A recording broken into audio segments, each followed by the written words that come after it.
మేమును మనకు ఒక సామాన్యమైన సామెత ఉంటుంది. ఏంటిది? ఆరంభ శూరత్వం, ఆరంభ శూరత్వం, అంచె భ్రష్టత్వం. అంటే ఏంటి? ఆరంభంలో శూరత్వం చూపెట్టినవాడు పడిపోతాడు. ఏమంటే ఉద్రేకంతో ఆయా సమయాల్లో చాలా తీవ్రంగా ఉన్నట్టుగా కనబడతారు. ఎవరైనా కానీ, పెద్దవారు కానీ చిన్నవారు కానీ, ముఖ్యంగా యవనస్తులు లాంటి ఉద్రేకం ఎక్కువ ఉంటుంది. ఎందుకంటే హార్ట్ బ్లడ్, వేడి రక్తం ఉంటుంది కనుక వారు ఆ విధంగా తొందరపోవడం సహజం. చాలా ఆతురత, చాలా ఉద్రేకం ఉంటుంది. ఈ పేతురున్న ఆయన అలాంటి వాడే. చాలా తీవ్రత గలవాడు, చాలా ఉధృతం గలవాడు, ఉద్రేకపరుడు. అది ఆయనలో ఉండే లక్షణం. కనుక అలాంటి వారికి చాలా ప్రమాదం. ఎందువల్లంటే వారి జీవితంలో ప్రారంభంలో ఎంతో ఉద్రేకం ఉంటుంది. రాను రాను కొన్ని సందర్భాలు ప్రతికూలించినప్పుడు, కొన్ని కష్టాలు వచ్చినప్పుడు, కొన్ని ఇబ్బందులు వచ్చినప్పుడు ఆ ఉద్రేకం, ఆ తీవ్రత తర్వాత ఉండడానికి వీలు ఉండదు. యవన కాలంలో ఉన్నట్టుగా ముసలితనంలో ఉండగలరా? ఒకవేళ యవనస్తుల వలె నేను కూడా ఉండాలని ఓ ముసలివాడు కోరుకుంటే తాను ఆ విధంగా నడుచుకోగలడా? నడుచుకోలేడు. అది సాధ్యమైన కాదు. కనుక అనేక పర్యాయములు ఆరంభంలో చాలా తీవ్రంగా బయలుదేరినవాడు, తన సొంత తీవ్రతతో, తన సొంత ఉద్రేకంతో ప్రారంభించిన వాడు ఆఖరిలో పడిపోవడం గమనిస్తాం. ఎంతోమంది దేవుని సేవకులు ప్రారంభంలో ఎంతో సేవ చేసిన వారు, గొప్ప సేవ చేసిన వారు ఆఖరిని ఏమీ లేకుండా పోయినారు. ఏదో పాపంలో పడిపోయి, ఏదో భ్రష్టత్వంలో పడిపోయి, ఏదో విధమైన కాని ప్రవర్తనలో ప్రవర్తించి వారికి జీవితం నష్టపరుచుకున్నారు. అలాంటి సందర్భాలు వచ్చినాయి. సహోదరుడు భగత్ సింగ్ గారి సేవలో ఉండే ఒక ప్రత్యేకత ఏదంటే, ఆయన ఆరంభంలో ఎలాగున్నాడో అంతవరకు అలాగే ఉన్నాడు. ఆయన మూలబడే వరకు, ఆయన పడకెళ్ళే వరకు అలాగే జీవించాడు. మోకాళ్ళు వంగడం కానీ, బట్టలు వస్త్రధారణలో కానీ, తాను అన్ని విషయాల్లో ప్రారంభంలో ఎలాగున్నాడో అలాగే తన యొక్క జీవితం కొనసాగించాడు. మన జీవితంలో కూడా అది నేర్చుకోవాలి. సాధ్యమైతే తెలీదు, ఏర్పరచబడిన వారిని సహా దొంగిలించే కాలం గనుక జాగ్రత్తగా ఉండమన్నాడు. సాధ్యమైతే ఏర్పరచబడిన వారిని సహా దొంగిలించబోతున్నాడు. నేను ఏర్పరచబడినాను. అపోస్తలుడైన పౌలు చెప్తాడు, నేను ఇప్పటికే పట్టుకున్నానని నేను తలంచుకోవట్లేదు, నేను ఇప్పటికే గెలిచినానని నేను తలంచుకోవట్లేదు. అయితే ఒకటి చేయొచ్చున్నాను, వెనుకున్న వాటిని లక్ష్యపెట్టక ముందున్న వాటి కొరకు వేగిరిపడుతూ వెళుతున్నాను. కనుక వెనక జీవితంలో వెనకటి వాటిని బట్టి కొంతమంది గర్విస్తారు. నేను ఇలా చేశాను, అలా చేశాను, ఎలా నడుచుకున్నాను, అలా నడుచుకున్నానని. వారు గత కాలంలో చేసిన కార్యాలను బట్టి అతిశయించి మేము బాగున్నామని తృప్తిపోవడం అనేది సహజం. ఇది చాలా ప్రమాదకరం. గత కాలంలో నువ్వు ఫలాని కార్యాలు చేసినంత మాత్రంతో నువ్వు ఆఖరి వరకు ఉండేవాడు కావు. అంతం వరకు ఉండడం అనేది చాలా అవసరం. అందుకనే రాజుల గ్రంథాన్ని బాగా నేర్చుకోండి అని చెప్తాను నేను అనేకులు ఏంటండి వారికి, మా సంఘస్థులకు. రాజుల గ్రంథం, ఆ రాజుల పేర్లన్నీ కూడా రాసి పెట్టినావు బోర్డు మీద. అది ఎప్పటి నుంచో రాసి పెట్టినాను. ఇశ్రాయేలీయుల రాజులు, యూదా రాజులు, వాళ్ళు 20 మంది, 19 ఒకరు, మొత్తం మీద 20 మంది. 20 మంది రాజులు, వీళ్ళు 20 వాళ్ళు 20 అనుకోండి. ఇలాగా వీళ్ళు 19 వాళ్ళు 19 అనుకోండి. 19 అంటే ఈ 19 20 ఈ ఎంతమంది? 38 మంది. ఈ 38 మంది రాజుల్లో మనం చరిత్ర అంతా తెలుసుకోవచ్చు. ఎలా ప్రారంభించినాం, ఎలాగ ముగించినాం. వారిలో అనేకులు ఏంటంటే వారు నెల పరిపాలన చేశారు, దినాలు పరిపాలన చేశారు, కొంతమంది 40 సంవత్సరాలు పరిపాలన చేశారు.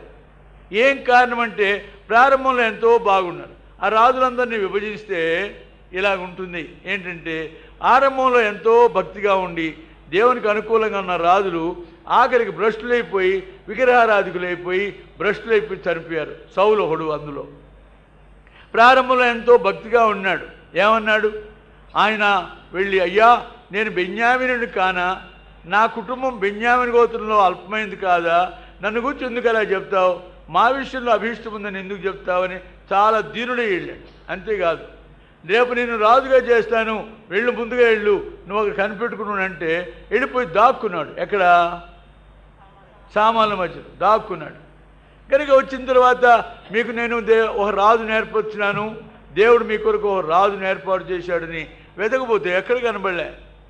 అందరికంటే పొడుగాటి వాడు గనుక ఎక్కడున్నాడంటే అప్పుడు దేవుడిని అడిగాడు, దేవా ఏడి అక్కడ అభిషేకించిన రాజు కనబడలేదే, ఎక్కడికి విన్నాడు, మేము మరొకరిని ఏర్పరచుకోవాలనా అని అంటే, లేదు ఆ సామాను మధ్యలో దాగి ఉన్నాడు, వెళ్ళి చూడమన్నాడు. ఎందుకు నువ్వు సామాను మధ్యలో దాగినావంటే, నేనేంటి రాజు కావడం ఏంటయ్యా, నేనేంటి రాజుగా ఉండడం ఏంటి, నేను బెన్యామీనుని కానా, బెన్యామీను గోత్రంలో నా కుటుంబం అల్పమైంది కాదా, నేను నా కుటుంబంలో కడసారి వాడిని కదా, నేనేమి రాజు అవుతాను అని తను తాను తగ్గించుకున్నాడు. అదే ఆయనలో ఉండేది. అలాగా సాత్వికంతో ప్రారంభించిన రాజు ఆఖరికి ఏమయ్యాడు మనం చూచాం కదా, ఏమయ్యాడు, ఫిలిస్తీన్ల చేత చచ్చి వారి యొక్క ప్రాకారపు గోడల మీద వేలాడబడ్డాడు, ఆయన కుమారులు కూడా. అలాంటి దౌర్భాగ్యమైనటువంటి చావు చచ్చాడు. అలాంటి పరిస్థితిలోకి రావడానికి గల కారణం ఏమంటే, ప్రారంభంలో ఉన్న నీతి, ప్రారంభంలో ఉన్న ఆసక్తి ఆఖరి లేవు. ఆశ అనే ఒక రాజు ఉన్నాడు. ఎక్కడున్నాడు? 14వ అధ్యాయం, 14వ అధ్యాయం, 15వ అధ్యాయం, 16వ అధ్యాయం, 3 అధ్యాయాలు. ఆ 3 అధ్యాయాల్లో ఆశ చరిత్ర అంతా ఉంది. ఆశ అంటే వైద్యుడు అని అర్థం. ఆశ చరిత్రలో మనం చూస్తే మీకు మనవి చేసి చెప్తున్నాను, మీరు బైబిల్ బాగా చదవండి. అంతకంటే రాజుల గ్రంథాన్ని కంఠోపాఠం చేయండి. రాజుల చరిత్ర అంతా మీకు బాగా తెలుసు కదా. ఆ రాజు, ఈ రాజు, టిప్పు సుల్తాను, ఈ అక్బరు, బాబరు అని ఏమో నేర్చుకుంటున్నారు కదా. కనుక రాజుల చరిత్ర బాగా కనుక మీరు తరువుగా ఉంటే, దానికని నేర్చుకుంటే మనిషి జీవితంలో ఉండే ఒడిదుడుకులు అనేటివి అర్థమైపోతాయి. ఈ ఆశ గురించి 3 అధ్యాయాలు ఉన్నాయి. మొదటి అధ్యాయం ఇది 14వ అధ్యాయం. 14వ అధ్యాయంలో ఆయన గురించి అంత గొప్ప మాటలు రాయబడ్డాయో చెప్పడానికి. మొన్న చదివినాం ఏమని,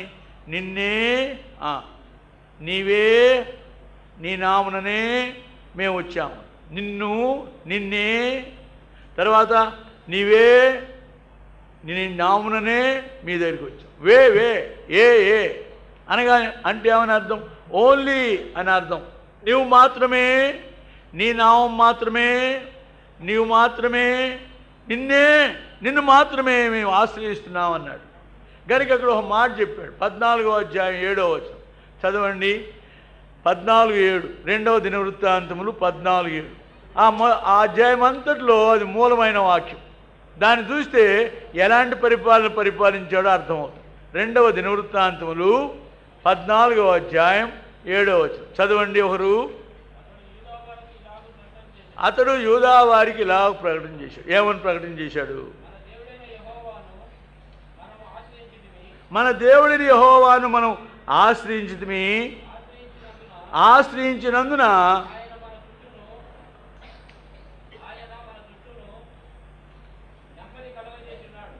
అందరు చెప్పండి,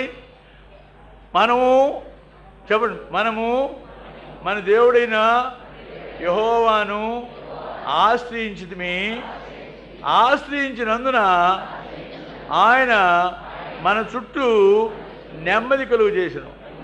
తర్వాత రాస్తాడు ఏమని, మన కోటలు కట్టుకోవచ్చు, ఇండ్లు కట్టుకోవచ్చు, అన్ని కట్టుకోవచ్చు, ఎందుకంటే మన దేవుడు మనకు నెమ్మది కలుగు చేశాడన్నాడు. అలాంటి రాజు దేవుని మీద ఆధారపడి దేవుని మీద విశ్వాసం ఉంచినందుకు, దేవుడిని ఆశ్రయించినందువలన తనకు నెమ్మది కలగడం చూచాడు. అయితే అదే రాజు 15వ అధ్యాయంలో వార్నింగ్ పొందాడు. అలాగా దేవుడిని ఆశ్రయించిన రాజు కదా, ఆయనకి ఈ వార్నింగ్ ఇవ్వడం ఏంటి? వేరే ఆయన ఆశ్రయించిన వారికి చెప్పాల్సిన మాటలు చెప్పారు. ఎందుకంటే దేవుడు ముందుగానే ప్రికాషన్ ఇచ్చాడు, ముందుగానే జాగ్రత్త పరిచాడు. దేవుడు ముందుగానే తెలియపరుస్తాడు. మనకు రాబోయే గతిని గురించి ఆయన ముందుగానే తెలియపరుస్తాడు, ముందుగా హెచ్చరిస్తాడు, నువ్వు జాగ్రత్తగా ఉండు. పేతుర్ని గురించి ఏమన్నాడు? అహరోను వెళ్ళి వాళ్ళ సహోదరుడైనటువంటి సీమోను తీసుకొచ్చాడు. అనుకున్నాడు సీమోను బాగా మాటకారు కదా, కనుక సీమోను తెస్తే నాకే ఆయన మెస్సియా అని కనబడ్డదే. మా అన్న అని కొందరు అంటారు, తమ్ముడని కొందరు అంటారు. మా అన్నగారికి వస్తే ఇంకా మెచ్చుకుంటాడు ప్రభు అని ఆయన తీసుకురాగానే సీమోను తన దగ్గర రాగానే యేసు ప్రభు ఏమన్నారు? ఏమన్నారు? నీవు యోహాను కుమారుడు ఆయన సీమోను అంటే నువ్వు మీ నాయన కొడుకువి, నువ్వు మీ నాయన కొడుకువి, అయితే నేను నిన్ను కేఫాగా చేస్తా. కేఫా అనే మాటకు రాయను అంటే ఏమని అర్థం? నువ్వు మీ నాయన కొడుకు అంటే ఏంటి? వాళ్ళ నాయన ఎవరు చెప్పండి? వాళ్ళ నాయన ఎవరు? వాళ్ళ నాయన ఎవరు? కలెక్టరా? తహసీల్దారా? ఏమండి చెప్పలేరు. ఆయన వాళ్ళ నాయన ఎవరు? బెస్తాడు, జాలరి, చేపలు పట్టుకునేవాడు. నువ్వు మీ నాయన కొడుకు అంటే ఏమని అర్థం అంటే నీకు బెస్త బుద్ధి ఉంది, నీకు బెస్త బుద్ధి ఉంది, నీకు మీ నాయన బుద్ధి ఉంది, జాగ్రత్త అని అర్థం. ముందుగానే ఇచ్చాడు వార్నింగ్, ముందుగానే చెప్పాడు. దేవుడు ఎప్పుడు కూడా ముందుగా తెలియపరుస్తాడు. కనుక నేను మీతో చెబుతున్న మాటలు అందరితోనూ చెబుతున్నాను. ఏంటిది? ఏమండి? నేను మీతో చెబుతున్న మాటలు అందరితోనూ చెబుతున్నాను. ఏంటి ఆ మాటలు? 13వ అధ్యాయం, మార్కు సువార్త 13వ అధ్యాయం. ఇలాంటి ముఖ్యమైన మాటలు కూడా మనం జ్ఞాపకం ఉండకపోతే మన జీవితంలో దెబ్బతినడానికి అవకాశాలు ఉంటాయి కదా. మార్కు సువార్తలో 13వ అధ్యాయంలో ఆయన చెప్పాడు, నేను మీతో చెబుతున్న మాటలు అందరితోనూ చెబుతున్నాను. ఏమిటిది? చదవండి. 23వ వచనం. మీరు జాగ్రత్తగా ఉండుడి, ఇదిగో సమస్తమును మీతో ముందుగా చెప్పి ఉన్నాను కనుక జాగ్రత్తగా ఉండండి అన్నాడు. అయిన తర్వాత మరలా ఏమని హెచ్చరించాడు? 37వ వచనం చదవండి. మార్కు 13:37. నేను మీతో చెప్తున్నది అందరితోనూ చెబుతున్నాను. ఏంటి? మెలకువగా ఉండండి. అది హెచ్చరికత, మనకు ముందుగా వార్నింగ్. నేను మీతో చెప్తున్నది అందరితో చెప్తున్నాను, మెలకువగా ఉండండి. బాయ్ ఎక్కడికి వెళ్తున్నావు? పలానూరు వెళ్తున్నా. ఆ ఊరా? జాగ్రత్త, అక్కడ చాలా మలేరియా ఉంది, జాగ్రత్తగా ఉండు, కాసిన నీళ్ళు తాగు. వార్నింగ్. నువ్వు ఎక్కడికి వెళ్తున్నావు? పలానా చోటుకి వెళ్తున్నాను, భద్రం, పాములు ఉంటాయి ఇక్కడ, జాగ్రత్తగా వెళ్ళు, చూసుకుని వెళ్ళు. నేను ఎక్కడికి వెళ్తున్నావు?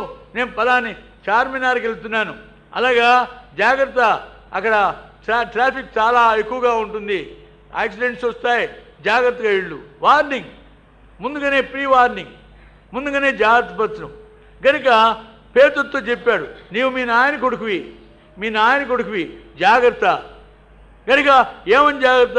నీవు మీ తండ్రికి సిమోను కుమారుడివి అనగా ఏంటి? మీ నాయన సిమోను, ఆయన కుమారుడివి కనుక యోహాను కుమారుడు ఆయన సిమోను, నీ తండ్రి అయినవాడు. యోహాను సువార్త 1వ అధ్యాయం, యోహాను సువార్త 1వ అధ్యాయం. అక్కడ సిమోను ఆయన దగ్గర రాగానే ఆయన ఇచ్చిన మొదటి వార్నింగ్ అనగా ఆయన పిలిచిన పిలుపులోనే కనిపిస్తున్నది. ఆ పిలుపుని బట్టి తాను కనుక జాగ్రత్త పోయి ఉంటే తనకంత కీడు రాకపోయిండు. యోహాను సువార్త 1వ అధ్యాయం, 1వ అధ్యాయం ఎన్నో వచనం? 42వ వచనం. ఇలా ఇంక అతను అంటే అర్థం కాదు. 41. అతడు అనగా ఇతడు అంటే కూడా అర్థం కాదు. ఇంకా పైకి పండి 40వ వచనం.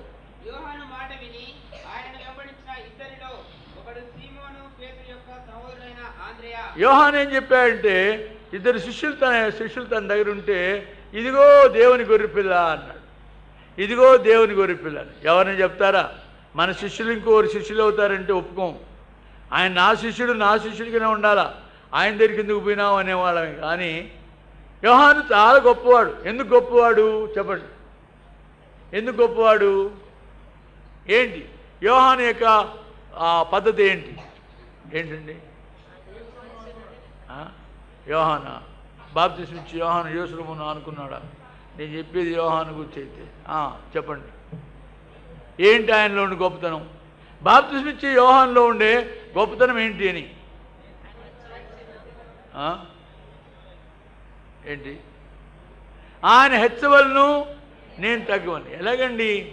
మనం అటువంటి చిన్న చిన్న విషయాలు మనం జ్ఞాపకం పెట్టుకోకపోతే తర్వాత నష్టం వస్తుందండి. కనుక ఆయన హెచ్చవలను, నేను తగ్గవలను, అది ఆయన యొక్క సిద్ధాంతం. ఆయనకున్న పద్ధతి ఏదంటే అది చూడండి 3వ అధ్యాయం 30వ వచనం 3వ అధ్యాయం 30వ వచనం చదవండి. అది ఆయన హెచ్చవలసినది నేను తగ్గవలసింది. తాను తగ్గించుకున్నాడు. అందుకని ఏమన్నాడు, ఆయన చెప్పులు వారు ఆయన చెప్పులు మోయడిగా చెప్పులు ఇప్పటికైనా నేను యోగ్యుని కాను. నా వెనక ఆయన వస్తున్నాడు, ఆయన మీకు పరిశుద్ధాత్మలో బాప్తిసం ఇస్తాడు కనుక ఆయన హెచ్చించాడు కనుక నీకు ఏమన్నాడు, ఆయన హెచ్చవలను నేను తగ్గవలను. గనుక తన శిష్యులు ఇద్దరు తన దగ్గర ఉంటే వారి ముందు ఏమన్నా అంటే ఇదిగో దేవుని గొర్రెపిల్ల. మొదట ఆయన చూసినప్పుడు అన్న మాట ఏంటి చదవండి, చెప్పండి ఏమన్నాడు. 29వ వచనం చదవండి. 29వ వచనం 29.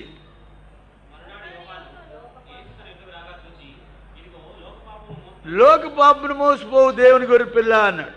అప్పుడేమన్నా అంటే లోక పాపను మోసుకుని పోవు దేవుని గొర్రెపిల్ల అన్నాడు. అయితే రెండోసారి ఆయన ఇద్దరు శిష్యులు తన యుద్ధ ఉండగా చదవండి 35. మరునాడు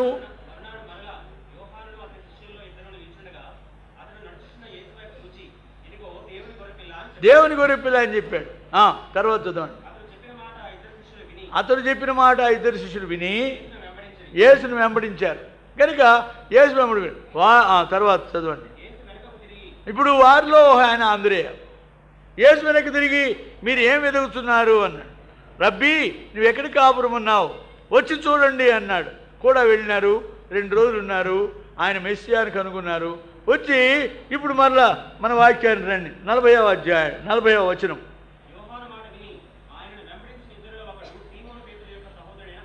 అంద్రేయ తన సహోదరుడైన సీమోను చూచి మేము మెస్సియాను కనుగొన్నాము అని అన్నాడు. ఇప్పుడు ఆ మాట చెప్పి ఆయన యేసు దగ్గరికి తీసుకొచ్చాడు. యేసు ప్రభు ఏమనాలా, ఆంద్రియా మీ అన్న ఆయన, అవునండి మా అన్నండి చాలా మంచివాడు, మీ తమ్ముడు వచ్చాడయ్యా, నువ్వు కూడా వచ్చావు, చాలా మంచిదని 10 మందిని చేర్చుకోవాలి కదా.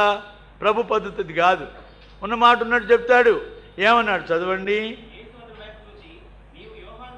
నీవు యోహాను కుమారుడైన సీమోను, యోహాను కుమారుడైన సీమోను, మీ నాయన పేరు యోహాను లేక యోనా కనుక యోహాను కుమారుడైన సీమోను జాగ్రత్త, మీ నాయన బుద్ధి నీలో ఉంది కనుక జాగ్రత్తగా ఉండను. మనం కూడా అనేక పర్యాయాలు మన పిల్లలను గురించి అలాగే చెప్తాం. ఏమని, ఓ బిస్కెట్ తీసుకొచ్చి ఓ చంటి పిల్లోడిని సంకనెత్తుకుంటే ఆ పిల్లోడికి బిస్కెట్ ఇస్తే అపురూపంగా తీసుకుంటాడు. తీసుకున్న తర్వాత కొంచెం బెటరా అని అంటే మనం ఇచ్చిన బిస్కెట్ మనకి పెట్టడు. అప్పుడు ఏమంటారు పక్కన ఉండేవాడు, వీడి నాయన బుద్ధి పూర్తిగా ఉందిరా నాయన, వీడి అబ్బ బుద్ధి వీడికి పోలేదా, వాడు అబ్బ ఒకరు పెట్టేవాడు కాదు, ఒకరి దగ్గర తీసుకునేవాడు కానీ ఒకరు పెట్టేవాడు కాదు కనుక వీడి అబ్బ బుద్ధి వాడికి ఉంది అని అంటాడు. అప్పుడు మనం ఏం చేస్తాం, సరేలే అని వీకపోతే నేను పీక్కుంటాను, నేను పెరుక్కుంటాను, ఏం చేస్తావు చూద్దాం అని పెరుక్కుంటే మొహం అంతా ఎర్రగా చేసుకుని నడుస్తుంది. అప్పుడు పక్కన ఉండేవాళ్ళు ఏమంటారు, వీడికి మేనమామకున్నంత కోపం ఉంది వీడికి. దాని అర్థం ఏంటంటే వాళ్ళ మేనమామ కోపిష్టి కనుక నువ్వు కూడా కోపిష్టి అవుతావు. అలాగే మన పారంపర్యం రావడం అనేది సహజం. నేను చూశాం కదా పారంపర్యాచారం గురించి. కనుక దేవుడు ప్రభు ముందుగా వార్నింగ్ ఇచ్చాడు. ఏమని, నీవు యోహాను కుమారుడైన సీమోను, యోహాను కుమారుడైన సీమోను. అందుకనే సీమోను బరియోనా అంటాడు. బరియోనా అంటే యోహాను కుమారుడా అని అర్థం. యోనా కుమారుడా అని, యోనా లేక యోహాను. కనుక సీమోను బరియోనా, ఇది నీకు దేవుడు బయలుపరచలే కానీ మనుషులు బయలుపరచలేదన్నాడు. మంచిగా మెచ్చుకున్నాడు. ఇప్పుడు ఈ వార్నింగ్ వలన పేతురు ముందుగా జాగ్రత్త పడాలి. మా నాయన బుద్ధి అంట, మా నాయన బుద్ధి అంట నాకుండేది, యేసుప్రభు అంటనే ఉన్నాడు, మా నాయన బుద్ధి ఉందంట కనుక జాగ్రత్తగా ఉండాలి అని జాగ్రత్తగా ఉండాలి. లేడు, అన్నిటికి దూకేవాడు. ఆఖరికి ఏమన్నాడు, నేను పెద్దల చేతికి అప్పగించబడబోతున్నాను, నేను యెరూషలేములో నన్ను వాళ్ళకు చంపుతారు, నేను తిరిగి లేస్తానంటే ప్రభువానికి అది దూరమవును గాక అన్నాడు. తన స్థానం తాను మర్చిపోయినాడు, తానెవరో మర్చిపోయినాడు, తన స్థితిని తాను మర్చిపోయాడు. అనేక పర్యాలు మన స్థితి మర్చిపోతాం, మన బలహీనతలు మనం మర్చిపోతాం. కొంచెం స్థానం వచ్చినప్పటికీ అది మనకుండే అతిశయం. అనేక పర్యాలు మనం పాడైపోవడానికి గల కారణం అదే. ఎక్కడ పుట్టినామో, ఎక్కడ పెరిగినామో, మన అలవాట్లు ఏంటో, మన పద్ధతులు ఏంటో, మన అంతస్తు ఏదో జ్ఞాపకం చేసుకుని ఉండాలి. అది మర్చిపోతాం అనేక పర్యాయం. అందువల్లనే నష్టపెడతాం. నేను ఎంతటి వాడిని, నా బలహీనతటువంటిది, నా శక్తి అయినటువంటిది, నేనేంటి బలమైన కార్యం చేయగలనని భయంతో ఉన్నప్పుడు ప్రభు మీద ఆధారపడతాం. అలాగే లేకుండా మనంతరం మనమే నేను చేయగలనని చెప్పి అనుకున్నప్పుడు నష్టపెడతాం. గనుక యోహాను కుమారుడైన సీమోను చాలా విరవేగినాడు. ప్రతిదానికి ముందుకొచ్చేవాడు. ప్రతిదానికి ఓసారి అన్నాడు, ఏమన్నాడు? అందరూ నిన్ను విడిచిపెట్టినా ఎందుకు ఆ కంపారిజను? అందరూ నిన్ను విడిచిపెట్టినా అనకపోతే నేను నిన్ను వెంబడిస్తానని చెప్పకూడదు. అనేక పర్యాయములు నిన్న చూశాం కదా. అహంభావంలోకి ఉండే బుద్ధి ఏదంటే, అహంభావులు ఏం చేస్తారు? ఇతరులను నిందిస్తారు. గర్విష్ఠులు ఏం చేస్తారు? ఇతరులను తృణీకరిస్తారు. ఏమని మర్చిపోయినారు? 123వ కీర్తన చెప్పినాం కదా. ఏమని? అహంకార నిందయు గర్విష్ఠుల తిరస్కారమును మా మీద అధికముగా వచ్చి ఉన్నది. అహంభావులకు నిందా వేయడం, ఇతరులు నిందించడం, గర్విష్ఠులకు ఇతరులు తిరస్కరించడం స్వభావం. గనుక ఈ యోహాను మన్నించండి, సీమోను ఈ పేతురునే పేరు చెప్పాడు. నిన్ను నేను పేతురుగా చేస్తా అన్నాడు. నువ్వు బలహీనమైన నేను పేతురుగా చేస్తా అన్నాడు. అయినా కూడా తన బలహీనతను మర్చిపోయి అనేక పర్యాయములు ప్రభువుకు అడ్డంగా రావడానికి ప్రయత్నించాడు. యేసు ప్రభు చేయి పట్టు లాక్కుపోయినాడు పక్కకి. ఆయన ప్రక్కకి లాక్కుపోయి ఏమన్నాడు? నీకది దూరమవును గాక. అనేక పర్యాయములు రోమన్ క్యాథలిక్ వారు అంటారు, పోప్ అనేది ఆయన ఎవరు అంటే పేతురు యొక్క పారంపర్యంలో వచ్చిన ఆయన అంటారు. ఏమంటే నేను నీ మీద నా సంఘం కడతానన్నాడు కదా. ఎవరి మీద? పేతురు మీద కడతా అన్నాడా? దాని అర్థం అదేనా? 13వ అధ్యాయం మత్తయి సువార్త 13వ అధ్యాయం, దయచేసి 16వ అధ్యాయం, మత్తయి సువార్త 16వ అధ్యాయం. అక్కడ ఉంది ఆ మాట. ఏమన్నాడు? 16వ వచనం చదవండి. మరియు నీవు పేతురువు, ఈ బండ మీద నా సంఘమును కడుతున్నా అంటే ఏమని అర్థం? పేతురు అంటే ఏమని అర్థం? పేతురు అంటే పతర్ రాయి. నువ్వు రాయివి, నేను బండ మీద కడతాను. మరి బండ పేతురు ఎట్లయినాడు? ఆయన ఒంటి పత్రే, ఒట్టి రాయే. కానీ ఈ బండ మీద నేను కడతానంటే నువ్వు చెప్పిన సాక్ష్యం ఏంటి? ఆయన చెప్పిన సాక్ష్యం ప్రభువైన యేసుక్రీస్తు వారు అడిగాడు, ఏమని నన్ను గురించి ఏమని చెప్పుకుంటున్నారంటే రకరకాలుగా చెప్పారు. ఏమన్నారు? చదవండి 14వ వచనం. అయ్యా ఊళ్ళో వాళ్ళ సంగతి చెప్పమంటే బలి చెప్తాం. ఏమిటిది? కొందరు బాప్తిస్మం ఇచ్చి యోహాను అంటున్నారండి, కొందరు ఏలియా అంటున్నారు, కొందరు ఇర్మియా అంటున్నారు. ఆ ప్రవక్తలు ఒకటని చెప్పుకుంటున్నారని ఊళ్ళో వాళ్ళ సంగతి చెప్పారు. అప్పుడు యేసు ప్రభువు ఏమన్నాడు? చదవండి. వాళ్ళెవరు ఏం చెప్పుకున్నా పోన్లే, మీరేం చెప్పుకుంటున్నారంటే ఒకడు బలకలే. అప్పుడు సీమోను పేతురు ఏమన్నా అంటే చదవండి. సజీవుడకు, చెప్పండి, దేవుని కుమారుడైన క్రీస్తు. 3 మాటలు. సజీవుడకు దేవుని కుమారుడైన క్రీస్తు. నీవు క్రీస్తు. చెప్పండి. సమరయ స్త్రీ ఏం చెప్పింది? నేను చేసినవన్నీ నాతో చెప్పిన వాడిని వచ్చి చూడండి, ఈయన క్రీస్తు కాడా? క్రీస్తు అంటే ఏమని అర్థం అంటే మనం చేసిన వాటన్నిటినీ చెప్పేవాడు, మనం చేసిన కార్యాలన్నింటినీ, మనలో ఉండే సాతాను క్రియలన్నింటినీ కూడా ఎరిగినవాడు, గతించిన కాలం ఎలా జీవించావో ఎరిగినవాడు. రెండవది ఏంటి? ఆయన రెండవ మాట ఏంటి? మర్చిపోయినారా? దేవుని కుమారుడు. దేవుని కుమారుడు అంటే అర్థం ఏంటి? దేవుని కుమారుడు అంటే 1 యోహాను పత్రిక 3:8. దేవుని కుమారుడు. బైబిల్లో ప్రతి మాటకు కూడా అర్థం ఉంది. దేవుని కుమారుడు అనే మాటకి నిర్వచనం ఏంటి? చదవండి.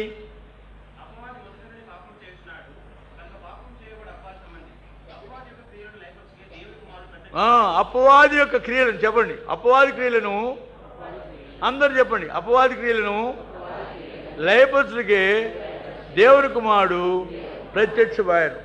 కనుక యేసు క్రీస్తు అందరినీ ఎరిగినవాడు. మన గత కాలము బ్రతుకు సాతాను క్రియలన్నింటినీ ఎరిగినవాడు. అయితే ఆయన దేవుని కుమారుడు అనగా అపవాది క్రియలను లయపరచువాడు. మూడోది ఏంటి? మూడో మాట సజీవుడు. సజీవుడు. నీవు సజీవుడుకు దేవుని కుమారుడైన క్రీస్తు అనగా గత మన జీవితంలో ఉండే సాతాను క్రియలను ఎరిగినవాడు. దేవుని కుమారునిగా సాతాను క్రియలను లయపరచువాడు. మూడోది ఏంటి? సజీవుడు. ఇప్పుడున్నావు తండ్రి కుడి పార్శ్వమందు మన కొరకు విజ్ఞాపన చేస్తున్నాడు. ఈ మాట చెప్పేటప్పటికి ఏమన్నాడు? ఈ 3 మాటలు చెప్పేటప్పటికి వెంటనే ప్రభు అన్నాడు, చెప్పండి, చదవండి. ఏమన్నాడు? నీవు ధన్యుడు, పరలోకమందు నా తండ్రి నీకు ఇది బయలుపరిచినే కానీ నరులు నీకు అనుకోబాకు, విరవేగబాకు. ఇది పరలోకమందున తండ్రి నీకు బయలుపరిచాడు గనుక ఇది నీ వల్ల అయింది కాదు, పరలోకమందు తండ్రి. చాలాసార్లు మనం ఏదైనా ఒక కార్యం చేస్తే నా వల్ల జరిగిందని అనుకుంటాం. కాదు, అది దేవుని వల్ల కలిగింది కనుక ప్రభువును స్తుతించాలి. ఇప్పుడు ఈ మాట అనేటప్పటికీ ఈయన మించిపోయే అదే అధ్యాయంలో ఈ బండ మీద అంటే రోమన్ క్యాథలిక్ వారు అంటారు, ఈ బండ అంటే పేతురు మీద కట్టాడు అంటారు. పేతురు మీదే కడితే ఆయనకి ఇంకో డిగ్రీ ఇచ్చాడు. అప్పుడే బండని అన్నాయంటే 22వ వచనం చదవండి.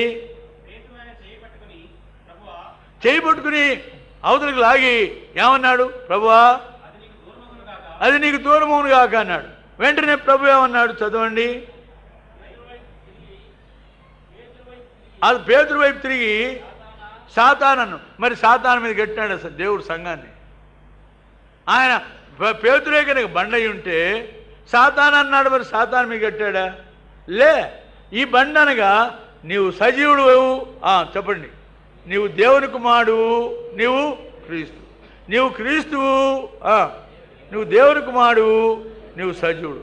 కనుక ఆ సాక్ష్యమే బండ. ఆ బండ మీద కట్టాడు కనుక అనేక పర్యాయములు దేవుడు మనల్ని వాడుకొని మనకు కొన్ని ప్రత్యక్షతలు ఇస్తే గర్విస్తాం.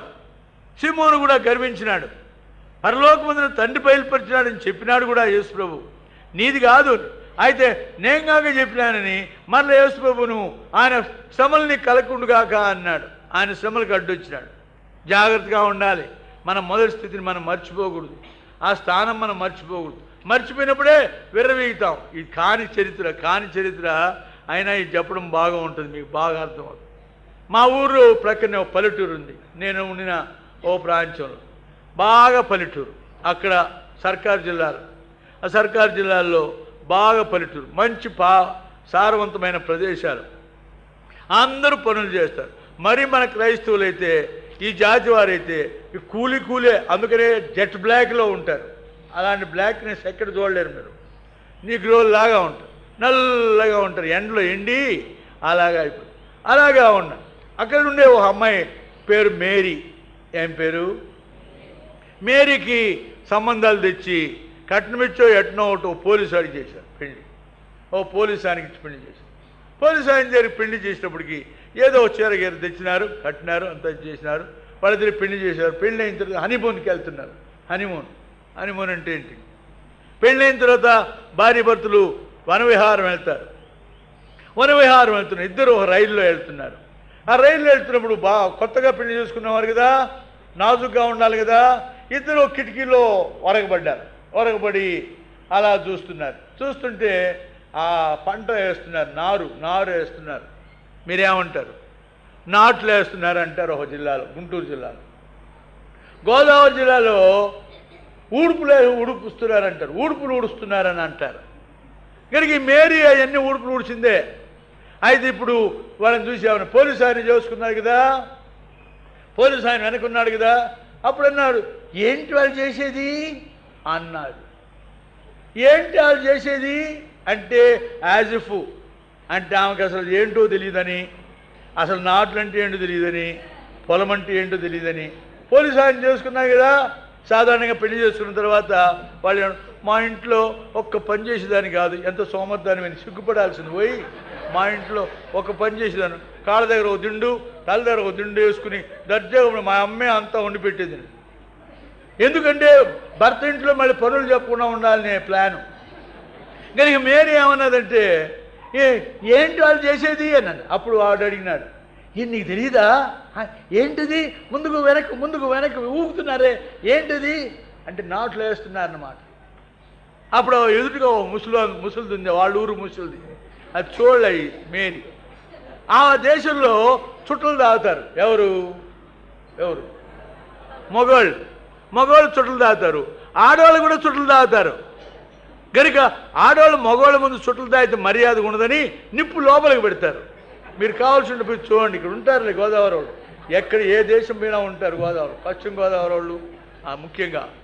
కనుక నిప్పు లోపలికి పెట్టుకుంటారు.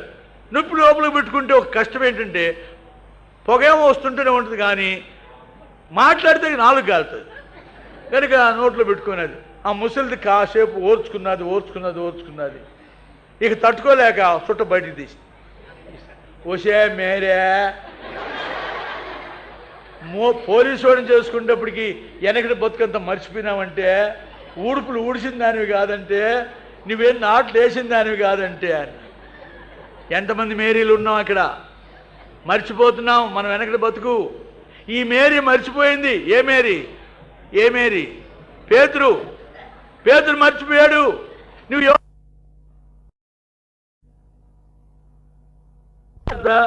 21వ అధ్యాయం 3వ వచనం చదవండి. లేక అది కూడా చదవండి, మొదటి వచనం కూడా చదవండి. మొదటి వచనం, తిబేరియా సముద్ర ప్రాంతానికి వచ్చాడు. యేసు ప్రభు తిబేరియా సముద్ర ప్రాంతంలో తాను ప్రత్యక్షపరుచుకున్నాడు. ఎవరున్నారు ఇక్కడ చదవండి.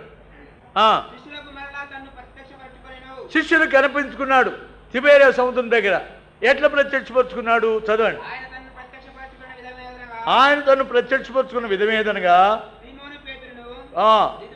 ఇక్కడ 7 మంది ఉన్నారు. దేవుని వాక్యంలో 7 అంటే కంప్లీట్ అని అర్థం, సంపూర్ణమని. దేవుడు లోకమును సృష్టించి దాన్ని సంపూర్ణం చేశాడు. ఎప్పుడు 7వ దినమున. 6 దినాలు సృష్టి చేసి 7వ దినం విశ్రమించాడు. 7 ప్రకటన గ్రంథం అంతా 7 నక్షత్రాలు, 7 దీపస్తంభాలు, 7 తెగుళ్ళు, 7 కోపలు, అన్ని 7 అంటే అది కంప్లీషన్ అన్నమాట. కనుక అక్కడ ఫుల్ బెంచ్ ఒకటి చేరింది. Full court. ఎవరెవరు చదవండి, లెక్క పెట్టండి, చదవండి. 1 2 3 జెబెదయి కుమారులు అంటే యాకోబు యోహాను 2, 5 మరిద్దరు 7 ఫుల్గా చేరినారు. చేరినప్పుడు ఏం చేశారు? జాగ్రత్త, ఆ వాక్యాన్ని ఇక్కడ చూసుకోవాలా. మనం ఏం వాక్యం చెప్తాం? ఎక్కడిద్దరు ముగ్గురు నా నామను చేరి ఉంటారో అక్కడ నేనుంటా అన్నాడు. ఎవరు? యేసు ప్రభు.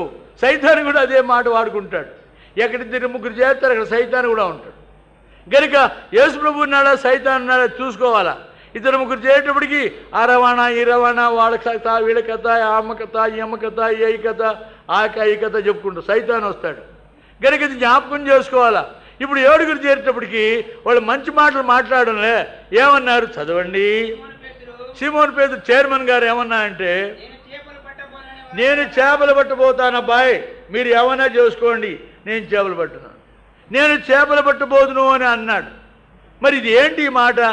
1 కొరింథీయులకు రాసిన పత్రిక 15వ అధ్యాయంలో అది స్పష్టంగా ఉంది. ఏమని? ఆయన మొదట నిన్న చెప్పినాం, ఆయన మొదట కేఫాకును అని రాసినాడు. పేతురుకు మొదటి దర్శనం ఇచ్చాడు. ఆయన కనబడ్డాడు. పేతురు కనబడినా ఏమంటున్నా అంటే, నేను చేపలు పట్టబోతున్నా అన్నాడు. గొర్రె దాటు, అందుకని గొర్రెలకు పోల్చడం వలన నేను చేపలు పట్టబోతున్నాను పేతురు అంటే వీళ్ళు ఏమన్నా? అవ్వా అదేం మాట ఆ మాట, నేను మిమ్మల్ని మనుషులను బట్టి జాలుగా చేస్తాను ఆయన చెప్తే, ఆయన చచ్చిపోయినంత మాత్రంతో తిరిగి లేచాడు కదా, నీకు కూడా కనబడ్డాడు కదా, నువ్వేం చేపలు పడాలని పోతానంటావే అని అడగాల. అన్నారా? చదవండి. మేము కూడా వస్తా ఉన్నాం. మనకు అది దుర్బుద్ధి. ఎవరు ఏం చేస్తే అదే చేస్తాం, ఒకరు చేసిందే చేస్తాం. ఇంతెందుకు, మీలో మంచి నిపుణులైనటువంటి వారు ఉన్నారు కదా, మంచి తిండి, బిర్యానీలు, పలావులు, మంచి మిఠాయిలు తినేవాళ్ళు కదా, ఎదురుగా ఉండేవాడు నిమ్మకాయ కనుక నాకుతుంటే గుటకలేస్తాం. ఏం కారణం అంటే ఆ నిమ్మకాయ నాగేటప్పటికి నాకు కూడా వస్తుంది. ఇక ఇట్లాంటివి ఉన్నాయి. ఒకరు ఏది చేస్తే అదే చేయబుద్ధి అవుతుంది. కనుక వీళ్ళందరూ ఏమన్నారంటే మేము కూడా వస్తా ఉన్నారు. అందరు చేరి చేపలు పడడానికి పోయినారు. పేతురు వాళ్ళ నాయకుడిగా ఉన్నాడు. చేపలు పడడానికి పోతే ఏం దొరికింది? అలాంటి వాళ్ళని దగ్గరికి యేసుప్రభు వచ్చాడు. యేసుప్రభు వచ్చాడు, ఏరా బెస్త మొఖాలారా, ఒరే మిమ్మల్ని మనుషులు బట్టి జాలలు చేస్తానంటే మళ్ళీ చేపలు పడడానికి పోయినారు ఎవరా పనికి మాలిన వాళ్ళు అనాలా? ప్రభు యొక్క దీర్ఘశాంతం ఎంతో గొప్పది. 4వ వచనం 4 సూర్యోదయం అవుతుండగా అనగా రాత్రి అంతా పట్టారు. యేసు ధరిని నిల్చెను. ఆయన యేసుని గుర్తుపట్టలే. ఏమన్నాడు? పిల్లలు, వాళ్ళు పిల్లలావాళ్ళు. వాళ్ళు పిల్లలు ఎట్లయినారు? తన మాటకు అవిధేయులై, తన మాటకు భిన్నంగా ఉండి ఆయన మనుషులు బట్టి జాలరుగా చేస్తారంటే చేపలు బట్టి జాలరుగా పోయినటువంటి వారిని పిల్లలు నాన్న దుర్మార్గులారా, నీచులారా అని అనాల్సింది పోయి ప్రభు యొక్క దీర్ఘశాంతం గొప్పది. సమరయ స్త్రీ దగ్గరికి వెళ్ళాడు. ఆమె చరిత్ర ఎంతో తెలుసు ఆయనకు. అడికి వెళ్ళి ఏమన్నాడు? అమ్మా తాగడానికి నీళ్ళు ఇస్తావా? మనం కానీ పక్కనుంటే ఏం చెప్తాం? దాన్ని అమ్మ అంటావు ఏమయ్యా? పనికిపోయిందాన్ని నీకేమన్నా, నీకన్నా సిగ్గుండొద్దా? దాన్ని అని అందం. అనేక పర్యాయములు ఇతరుల గురించి బహుహీనమైన అభిప్రాయం ఉంటుంది. ఏమన్నాడు? అమ్మా నీళ్ళు ఇచ్చిందా? మీరు యూదులు కదా, మమ్మల్ని నీళ్ళు అడగరే. చానోర్మి ఏదో అయ్యో పాపం అని అడిగితే అని అనొచ్చు కదా. అనలే. ఏమన్నా? అమ్మా నేను ఇచ్చే నీళ్ళు తాగితే ఎప్పుడు కూడా దప్పికొని రమ్మా, నీకు తాడులు కూడా లేదే, అంత క్రాస్ చేస్తున్నాడు. నిన్నేదో మర్యాదగా నీళ్ళు అడిగితే నువ్వు మేలు పొందుకుని ఏమిటి నీ వాదం అని అనొచ్చు కదా. తన బతుకుతే నీకు తెలుసు కదా. అనలే. ఆయన ఏమన్నాడు? నేనిచ్చే నీళ్ళు నా తప్పికి తీర్చేటువంటి జీవజలం అమ్మా. అప్పుడు ఆమె ఏమన్నది? అయ్యా ఆ నీళ్లు నాకు కూడా ఇయ్యాను, వెళ్ళి నీ భర్తను పిలుచుకురావో అమ్మా అని. ఆమె ఏమన్నది? సులభంగా లేనిపోని కష్టాలు ఎందుకని, నా భర్త లేడంటే నీకు భర్త లేడంటే తెలుసా నీకు చరిత్ర అంతా అనొచ్చు కదా. అనలే. అవునమ్మా నువ్వు చెప్పిందే రైట్ అమ్మా. ఎంత మంచి స్వభావం. ఇతరులు మంచి అంటున్నాడు. అవునమ్మా నువ్వు చెప్పింది రైట్ అమ్మా. నీకు 5గురు భర్తలు ఉన్నారు, ఇప్పుడున్నవాడు నీ భర్త కాడమ్మా. తన్నే మెచ్చుతాడు. అనేక పర్యాయం ప్రభుబిడలమైన మనం ఇతరులను తృణీకరించడం, ఇతరులు పడగొడడం, ఇతరులు ఖండించడం మన బుద్ధి. కానీ వారిని ప్రేమించి వారిని చేరబట్టుకునే లక్షణం లేదు. అప్పుడు ఆయన అన్నాడు, అప్పుడు ఆమె ఏమన్నదంటే వెంటనే అయ్యా బుద్ధి లేని దాన్ని, అయ్యా నేను చెడ్డదాన్ని, నేను 5గురు భర్తలతో ఉన్నానండి, నేను ఒప్పుకున్నదా? ఏమన్నది? అరే నువ్వు ప్రవక్తలాగున్నావే. మనమైతే నేను ప్రవక్తనో ఎవరినో అని నీకెందుకు, నీ పాడు బుద్ధి ముందు తెలుసుకో అనాల్సింది పోయి ఏమన్నాడు? నువ్వు ప్రవక్తలాగున్నావు. ఏమండి మీ వాళ్ళు ఈ గుడికి పొమ్మంటారు, మా వాళ్ళు ఆ గుడికి పొమ్మంటారు, ఏమని మరి ఎక్కడికి పోవాలా? అప్పుడు ప్రభు ఏమన్నాడు? అమ్మా మళ్ళా అమ్మే మీరు ఈ గుడి పడిపోతుంది, ఆ గుడి పడిపోతుంది. దేవుణ్ణి ఆరాధించేవారు ఆత్మతో సత్యంతో ఆరాధించాలి. ఆ విధంగా ఆమెను సమకూర్చుకున్నాడు. ప్రేమ గలవాడు. యేసు ప్రభు యొక్క లక్షణం అది. యేసు ప్రభు యొక్క లక్షణాన్ని గురించి రాస్తూ పౌలు ఇంకో పదం ఎక్కువ చేశాడు. 2వ కొరింథీయులకు రాసిన పత్రిక 10వ అధ్యాయం 1వ వచనం చదవండి త్వరగా. 2వ కొరింథీ 10:1 పౌలు రాస్తున్నాడు, మీ ఎదుటిన్నప్పుడు నేను అనుకోగలవాడినేటియు, నేను మీ ఎదుటి లేనప్పుడు చదవండి. యేసుక్రీస్తుకి సాత్వికమును మృదుత్వం అది ఇక్కడ ఉంది. యేసు ప్రభు ఏం చెప్పాడు? నేను సాత్వికుడును దీన మనసు గలవాడిని ఆయన చెప్పాడు. అయితే పౌలు తన యొక్క జీవితంలో ప్రభు అయిన క్రీస్తుని గురించి జరిగి ఏమన్నా అంటే యేసుక్రీస్తు యొక్క సాత్వికమును మృదుత్వం, మెత్తటివాడు, మృదువైన మాటలు గలవాడు, ఆయన దయగల మాటలకు వారు ఆశ్చర్యపడిరని రాస్తున్నాడు. ఆయన దయగల మాటలు కనుక మృదువుగా మాట్లాడుతున్నాడు. ఏమన్నాడు? పిల్లలారా తినడానికి ఏమైనా ఉందా? సంపాదించారు కదా ఎస్సీ అని చెప్పి సంపాదించుకుని ఎస్సీ అని సీటు సంపాదించుకుంటూ మెడికల్ సీటు, మెడిసిన్ చదివితే కదా, ఎస్సీ అని చెప్పి ఉద్యోగం సంపాదిస్తుంది కదా, ఎస్సీ అని చదివితే కదా. అంతా అయింది. అంతా అయిన తర్వాత కలెక్టర్లు కూడా అయిపోతున్నారు. ఇక్కడ బోధకులు, నేను ఎరిగిన ఆ ప్రదేశంలో బోధకులు కొడుకులందరూ కలెక్టర్లుగా వచ్చినారు, జిల్లా కలెక్టర్లు. ఏం కానివ్వండి, ఎస్సీ అని చెప్పి మేము క్రైస్తవులు కాదని ఏదో పదవులు సంపాదించారు కదా. ఏమి సంపాదించారు చెప్పండి. నేను ఓ జిల్లా కలెక్టర్ ఒకసారి మా ఇంటికి వచ్చాడు. ఎందుకంటే మా ఇంటికి రావడానికి మేము పనికి మాలిన, మా ఇంటికి ఎట్లా వచ్చినాడు జిల్లా కలెక్టర్. ఈ జార్జ్ భట్ గారు వచ్చాడు. మీ జార్జ్ భట్ గారు అంటే జిల్లా కలెక్టర్ కంటే పెద్దోడు కదా, ఆయన మెంబర్ కదా. ఆయనతో దగ్గరికి రావడానికి వచ్చి నిలుచున్నాడు. నేను వెళ్ళిపోయి నమస్కారం సార్ అన్నాను. జిల్లా కలెక్టర్ కదా, మా రాజు కనుక నమస్కారం అంటే, ఏ నమస్కారం సార్, మీరు హాయిగా ఉన్నారు, యేసుప్రభు నమ్ముకుని, మా బ్రతుకు చాలా కష్టం, ఏ రెడ్డి గారు మా ఫోన్ చేసినా ఆ ప్రకారం చేయాలా, మేము దాసులు అయిపోయినామన్నాడు. వాళ్ళకి నెమ్మది లేదు కనుక యేసు లేకుండా సంపాదించే సంపాదన వల్ల నీకు నెమ్మది ఉండదు, అన్యాయ సంపాదన నీకు నెమ్మది ఉండదు. కనుక రాత్రి అంతా సంపాదించారు. ఏం సంపాదించారు? ఏమొచ్చింది? నీకు ఉద్యోగమే, నీ భార్యకు ఉద్యోగమే, నీ కూతురికి ఉద్యోగమే, నీ కొడుకు ఉద్యోగమే. అడిగితే అన్ని పర్టికులర్స్ ఇచ్చేస్తావు. ఏమని? ఏం బ్రదర్ ఏం పని చేస్తున్నానంటే, నేను సెక్రటరేట్లో పనిచేస్తున్నాను బ్రదర్, హెడ్ అకౌంటెంట్గా ఉన్నాను. వా ప్రభువు స్తోత్రం. సిస్టర్ ఇక్కడ అక్కడ పలానా ప్రైవేట్ స్కూల్లో హెడ్ మిస్టర్స్గా ఉందని, ప్రభువు స్తోత్రం. ఎంతమంది పిల్లలని? పెద్దమ్మాయి ఆమె వెల్లూరులో ఆమె ఎంబీబీఎస్ చేస్తున్నాను. రెండవ ఆయన తాను ఇప్పుడు పూనాలో ఆయన ఇంజనీరింగ్ చేస్తున్నాడు. ఇన్ని సంపాదించిన దరిద్రం పోవడంలే, చాలడంలే. ఒకటే స్ట్రైకులు, జీతాలు చాలలే. మా దినాల్లో సెకండ్ గ్రేడ్ టీచర్కు సబ్ ఇన్స్పెక్టర్ 19 రూపాయలు జీతం బేసిక్. ఇప్పుడు వేలల్లో ఉంది. ఓ బాగి పని చేసే రైల్వే పనివాడికి కూడా వేలల్లో ఉంది. చాలడంలే. ఏం కారణం? మానవునికి జీవితంలో తృప్తి అనేది లేదు, మానవునికి జీవితంలో సంతృప్తి లేదు. అందుకనే వాని భక్తి సరైనదిగా ఉండడం లేదు. తిమోతీయులకు రాసిన మొదటి పత్రిక 6వ అధ్యాయం 5వ వచనం. తిమోతీయులకు రాసిన పత్రిక మొదటి పత్రిక 6వ అధ్యాయం 5వ వచనం. త్వరగా. ఈ మొదటి భక్తి గల వారి యొక్క లక్షణాలు ఏంటంటే, చెడిపోయిన మనసు కలిగి, సత్యం అనేది లేకుండా, దైవభక్తి ఎందుకంటే సంపాదించుకోవడానికే అనుకుంటున్నారట. దైవభక్తిగా ఉంటే సంపాదించుకోరు. ఓ ఫోటో తీసి 10 మందిని కూర్చోబెట్టి, ఇగో మా 10 మంది ఉన్నారు, వీళ్ళందరితో మేము నడిపిస్తున్నామని అంటే 150 రూపాయలు పంపుతారు జీతం. ఏమంటే ఈ నాళ్ళలో సంపాదన ఎక్కువైపోయింది. దేవుని పేరు చెప్పుకుంటే సంపాదిస్తున్నారు. దైవభక్తి చెప్పండి, దైవభక్తి అందరు చెప్పండి. దైవభక్తి గొప్ప లాభ సాధనం కనుక భక్తిని లాభంగా వాడుకునే వారు ఉన్నారంట. మరి రెండో భక్తి ఏంటి? 6 అందరు చెప్పండి. సంతుష్టి సహితమైన, అందరు చెప్పండి నేను చెప్పిన తర్వాత. సంతుష్టి సహితమైన దైవభక్తి గొప్ప లాభ సాధనం. ఏంటి సంతుష్టి సహితమైన? చాలు, నా ప్రభు నాకేసిస్తే చాలు, నా ప్రభు నేను ఎక్కడ పెడితే అక్కడ చాలు, నా ప్రభు నేను ఎక్కడ పంపితే అక్కడ చాలు, నాకు ఆయనతో నేను అడగనని.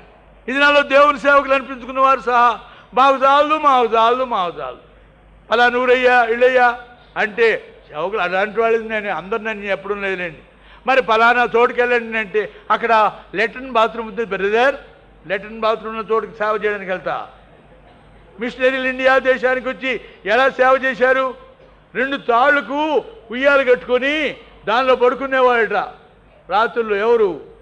గుంటూరుకి మొట్టమొదటిగా దేవుని వాక్యం తీసుకొచ్చిన హయ్యర్ దొర గారు. మరి ఇలాగ ఎంతమంది 8 విధాలైన సేవ చేసినారు. మొన్న కాల్చివేయబడిన ఆయన బండిలోనే పండుకుంటాడంట. ఆయనకి అది పద్ధతి అంట. దేవునికి సేవకులైనటువంటి దేవుని ప్రియులు ఎంత త్యాగంతో వారు సేవ చేసినారో మన దేశంలో మనం ఎరుగుదాం. ఈ దినాల్లో సేవకులమైన మేము సుఖాభిలాషులం అయిపోయినాం. అన్ని సౌఖ్యాలు రావాలి. అందుకని సంఘస్థులు కూడా ఈ దినాల్లో ఎలాగున్నారంటే అంత లాభం. అక్కడికి వస్తే చాలా సేపు ఉంటుంది లేండి, అంతసేపు ఎవరు కూర్చున్నా బోరు కొడుతున్నది. ప్రభు బిడ్డలైనటువంటి వారికి తృప్తి లేదు. ఏం కారణం అంటే ప్రభు లేనటువంటి జీవితం ఏర్పడిపోయింది. ఆ రాత్రి అంతా పట్టారు. ఎవరు? 7 శిష్యులు. ఎట్లా? యేసు లేకుండా ఏం సంపాదించారు? ఏమి లేదు. తినడానికి ఏమనుందంటే లేదన్నారు. అప్పుడు ప్రభు ఏమన్నాడు? సరే మీరు ఆ పక్కన వేయండి వల, ఈ ప్రక్కకు వేయండి వల. లేదయా రాత్రి అంతా పట్టినామంటుంటే ప్రక్కకి వేయండి, ప్రక్కకి వేయండి, ఒకనొకప్పుడు లోతుకేయండి వల అని చెప్పిన ఆయన కదా. గనుక యేసు ప్రేమించిన శిష్యుడు కనిపెట్టేశాడు, ఆయన ప్రభువు సుమి, ఆయన ప్రభువు సుమిని. అప్పుడు వచ్చేసింది ఉద్రేకం. ఎవరికి? పేతురు. గనుక ఆయన వస్త్రహీనుడై ఉన్నాడు గనుక గొప్పగా బట్టలు వేసుకుని కోట్ వేసుకుని వస్తుండే, చొక్కా వేసుకుని వస్తుండే, ఎవరిని వస్తే అలాగా వచ్చేసి యేసు ప్రభు దగ్గరికి వచ్చాడు. ప్రియ సహోదరుడా, సహోదరి, దేవుడిని ఏర్పరచుకున్న ఏర్పాటు ఏదో, నీ విషయంలో ఇచ్చిన హెచ్చరిక ఏదో మర్చిపోయినావు. నీవు యోహాను కుమారుడు అని చెప్పాడు, నీకు బెస్త బుద్ధి పోదన్నాడు. ఆ బెస్త మీ నాయన బుద్ధి నీకు ఉందేని అన్నాడు. జాగ్రత్త పడలే గనుక తిరిగి ఆ చేపలు పడడానికి పోయాడు. ఇప్పుడు ప్రభు ఏమన్నాడు? ఆ ప్రక్కన వేయండి. విస్తారమైన చేపలు పడ్డాయి. ఏం చేపలు? ఎన్ని చేపలు? ఎన్ని? 150. భక్త్ సింగ్ గారు బలి చెప్తాడు ఈ కథ. ఏం చెప్తాడు? ఎందుకు పడ్డాయా పెద్ద చేపలు అంటే, ప్రభు చెప్పాడు, ఆ రాత్రి అంతా మీరు దాక్కొని ఉండండి, ఎవరు కానీ వెళ్ళకండి అని అన్నాడు. అన్ని దాక్కున్నాడు. ఇప్పుడు ప్రభు మీ వల ప్రక్కన వేయండి అనేటప్పటికీ అప్పుడు అన్నాడట, చేపల్లారా మీరందరూ బయలుదేరి పేతురు వలలోకి వెళ్ళండి అన్నాడు. అనేటప్పటికి యేసు ప్రభు చెప్పేటప్పటికి పక్కి చేపలు, పీతలు అన్ని బయలుదేరినాయి. ఆగండి, చిన్న చేపలు వెళ్ళొద్దు, పెద్ద చేపలు మాత్రం వెళ్ళండి అన్నాడు. కనుక పెద్ద చేపలు మాత్రం వచ్చాయి. ప్రభు యొక్క చేతిలో ఉంది సమస్తం, ప్రభు యొక్క స్వాధీనంలో ఉంది సమస్తం. ఆ పెద్ద చేపలు వచ్చాయి. అన్ని చేపలు వచ్చాయి. వల ఎందుకు పిగిలిపోలే? తనుకులాడులే, అవి విల్లింగ్గా వచ్చాయి, ఇష్టపూర్వకంగా వచ్చాయి, ప్రభు యొక్క ఆజ్ఞను బట్టి వచ్చాయి. అన్ని వచ్చిన తర్వాత ఇప్పుడు రండి, ఆ చేపల్లో కొన్ని తీసుకురండి, ఇక్కడ రండి. ఆడకపోతే నిప్పులున్నాయి, నిప్పుల మీద చేపలున్నాయి, మీరు సంపాదించింది కూడా తీసుకురండి, తినండి. తినబెట్టాడు. ప్రభు బిడ్డలమైన మనం క్రీస్తు లేని సంపాదన సంపాదించి కూడా లాభం. నీ జీవితంలో ఈనాడు క్రీస్తు లేని జీవితం జీవిస్తున్నావా? క్రీస్తు లేని బ్రతుకుతున్నావా? ఈనాడు క్రీస్తు లేకుండా సంపాదిస్తున్నావా? నీ ఉద్యోగంలో, నీ పనిబాటులో, నీ కుటుంబంలో, నీ పనిబాటులో నువ్వు క్రీస్తు లేని వాడు అయితే నీకు లేమనేది నీకు. కనుక ఆ కొదువుతో ఉన్నారు. ఇప్పుడు ప్రభు ఏమన్నాడు? నేనే పెడతాను మీకు. ఎల్ షద్దాయ్, నేను బలము గలవాడును, నిన్ను పోషించేవాడిని, నిన్ను ఆదరించు. ప్రభు సమర్థుడు. ఇప్పుడు గ్రహించినారు. ఇప్పుడు వాళ్ళు తినిన తర్వాత చదవండి 15వ వచనం. ఎందుకు భోజనం చేయకముందు మాట్లాడకూడదు?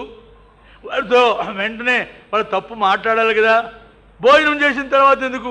భోజనం చేయకముందు అయితే ఒకవేళ పేతురు దిగులు పడి అన్నం తినడేమో, ఒకవేళ రొట్టె తినడేమో, ఏమని ఇచ్చా నా బతుకెందుకండి, నేను ఇక తిండి కూడా తిన్నా అంటాడేమో. ప్రభువుకు పిల్లల మీద ఎంత ప్రేమ!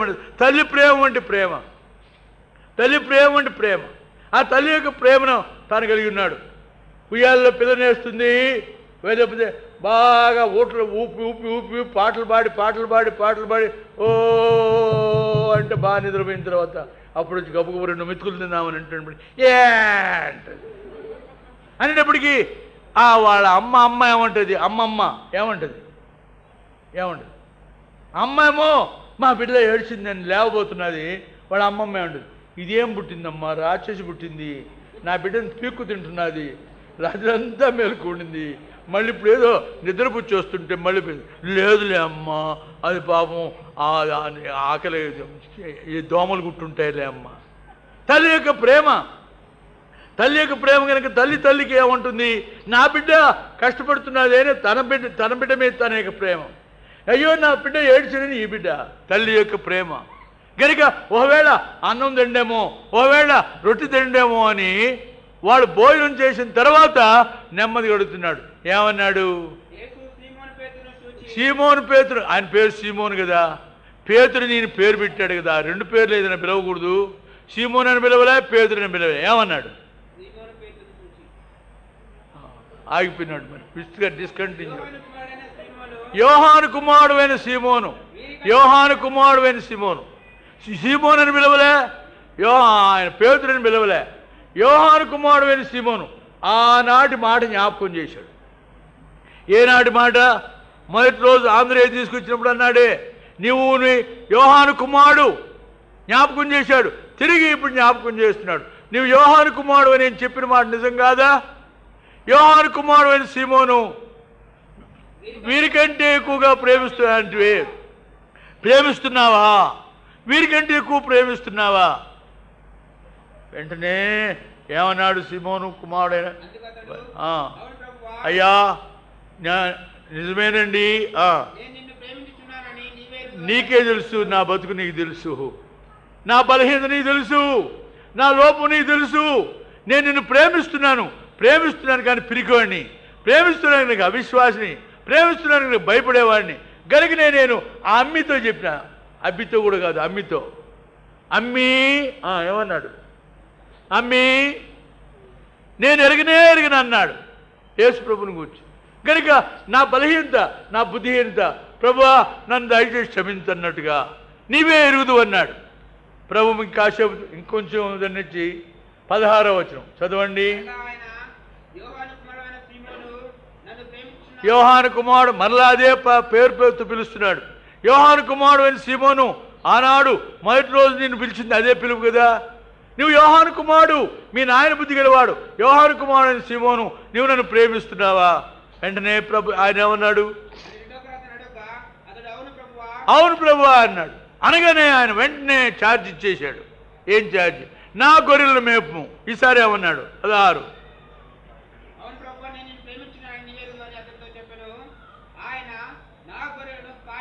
నా గొర్రెలను కాయమని వెంటనే ఆయన ఛార్జ్.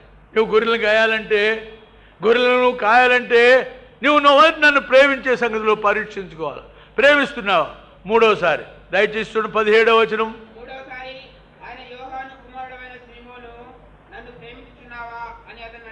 గనుక యోహాను కుమారుడు అయిన సీమోను, నువ్వు నన్ను ప్రేమిస్తున్నావు మూడోసారి అడిగేటప్పటికీ మూడోసారి అడిగినందున వ్యసనపడి, ప్రభువా నువ్వు సమస్తం ఎరిగిన వాడివి నాయన, నా బతుకంతా ఎరిగిన వాడివి, నా జీవితం ఎరిగిన వాడివి, నిన్ను ప్రేమిస్తున్నాను నీవే ఎరుగుదు. ఎందుకు నేను ఇలాగ అయిపోయినానే, నా బతుకు ఇలాగ. ఇప్పుడు తాను ఆ విధంగా పడిపోవడానికి కారణమేమో ఈనాడు నీవు నేను ఎరుగునట్లుగా ఆయన అక్కడ మర్మం అని చెప్పాడు. ఏంటి ఆ మర్మం? 18. నీవు యవనుడు అయినప్పుడు, యవన రక్తంలో ఉన్నప్పుడు నీ అంత నీవే నడుము కట్టుకుని, నీ అంత నీవు పూనుకొని నీకు ఇష్టమైన చోటుకి వెళ్తున్నావు. నీ ఇష్టానుసారంగా జీవించావు, నీ స్వేచ్ఛానుసారంగా జీవించావు, నీ ఉద్రేకాన్ని పట్టిపోయినావు, నీ తీవ్రతను పట్టిపోయినావు. అయితే ఒక టైం వస్తుంది, నువ్వు పెద్దవాడు అవుతావు, ఆత్మీయంగా ఎదుగుతావు. ఎదిగిన తర్వాత నీకు ఒక మార్పు వస్తుంది నీ పనిలో. ఏంటి ఆ మార్పు? నువ్వు ముసలివాడైనప్పుడు చేతులు చాపుతావు. నా వల్ల కాదు, నేను చేయలేను, నా శక్తి లేదు, నేను దుర్బలను, కనుక నన్ను ఎవరిని ఎత్తండి అనే కాడికి వస్తావు. కనుక నీవు నీ చేతులు ఇస్తావు, వేరొకడు నీ నడుము కట్టి నీకు ఇష్టం కాని చోటుకి నిన్ను మోసుకుపోతాడు. ఇంకో ఇష్టం కాని చోటు నడిపించడు. నువ్వు నడవు, నీకు ఇష్టం కాని చోటుకి నిన్ను తీసుకెళ్తాడు. అనగా ఆ ప్రభువే ఆ మనుషుడు. నిన్ను ఆయన నడుము కట్టి ఆయన నడిపిస్తాడు. అప్పగించుకో ప్రభువా, నా అంతటి నేనైతే నేను నష్టపడతాను, నా అంతటి నేను నడిస్తే నేను కీడుకో వెళ్తాను, నా అంతటి నేనేం చేయను, నీ ఇష్టానుసారంగా చేస్తాను, నీ చిత్తానుసారంగా చేస్తాను, నీ మాట ప్రకారం చేస్తాను తీర్మానించుకో. అదే ఈ రాత్రి నీకు మనవి. నీ అంతటి నువ్వేమి చేయబాకు, నీ అంతటి నువ్వు ఎక్కడికి వెళ్ళబాకు. సువార్తకైనా ఆత్మ సంబంధమైనటువంటి కార్యములకైనా నీ అంతటి నువ్వు చేయబాకు. ప్రభుని అడుగు, ప్రభుని విచారించు. ఆయన ప్రభువా సెలవిమ్ము, నీ దాసుడా వింతున్. ప్రభువా సెలవిమ్ము, నీ దాసుడా వింతున్. దీనుడనై నీ మాట దీనుడనై నీ మాట అంగీకారి.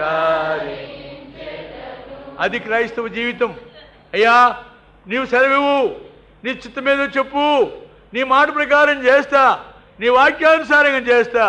ఇదే నా జీవితం. నా సొంతగా నేను పోను, నా సొంతగా నేను పూనుకోను. నేను చేయగలను నేనే విషయంలో చేయము. ప్రియ సహోదరుడా సహోదరి, ఈ రాత్రి నీ జీవితం ఎలాగుంది? నీ కుటుంబ జీవితం ఎలాగుంది? నీ ఉద్యోగ జీవితం ఎలాగుంది? నీ పిల్లల యొక్క చదువు విషయంలో ఏం చేస్తున్నావు? నీ పిల్లల యొక్క పెళ్ళిళ్ళ విషయంలో ఏం చేస్తున్నావు?